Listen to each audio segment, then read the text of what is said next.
B Ed ಪರೀಕ್ಷಾ ಕೇಂದ್ರದ ಬಳಿ ಕುಸಿದ ಕಾಂಕ್ರೀಟ್ ಸ್ಲ್ಯಾಬ್, ಚರಂಡಿಗೆ ಬಿದ್ದ 20ಕ್ಕೂ ಹೆಚ್ಚು ಅಭ್ಯರ್ಥಿಗಳು.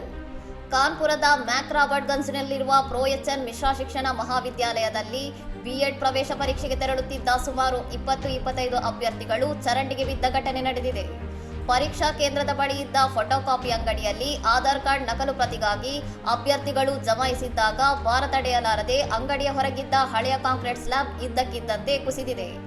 ಈ ದುರ್ಘಟನೆಯಲ್ಲಿ 4 ಅಭ್ಯರ್ಥಿಗಳು ಗಾಯಗೊಂಡಿದ್ದು, ಅವರಲ್ಲಿ 2ರಿಗೆ ಕೈ ಮತ್ತು ಕಾಲುಗಳ ಮೂಳೆ ಮುರಿತ ಉಂಟಾಗಿದೆ ಎಂದು ವರದಿಯಾಗಿದೆ.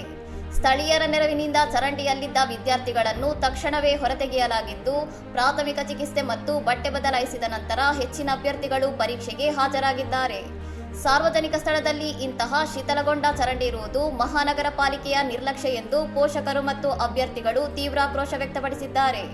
ಪೊಲೀಸ್ ಆಯುಕ್ತ ರಘುಬೀರ್ ಲಾಲ್ ಅವರು ಸ್ಥಳಕ್ಕೆ ಭೇಟಿ ನೀಡಿ ಪರಿಶೀಲಿಸಿದ್ದು, ಗಾಯಗೊಂಡವರಿಗೆ ಅಗತ್ಯ ನೆರವು ನೀಡಿ ಪರೀಕ್ಷಾ ಕೇಂದ್ರಕ್ಕೆ ಕಳುಹಿಸಲಾಗಿದೆ ಎಂದು ತಿಳಿಸಿದ್ದಾರೆ. ಈ ಅಡೆತಡೆಯ ನಡುವೆಯೂ ನಗರದ 19 ಕೇಂದ್ರಗಳಲ್ಲಿ ಪರೀಕ್ಷೆ ಸುಗಮವಾಗಿ ನಡೆದಿದೆ. ಇನ್ನಷ್ಟು ಸುದ್ದಿಗಳಿಗಾಗಿ ನೋಡ್ತಾ ಇರಿ ಸೌರಂ ಟಿವಿ.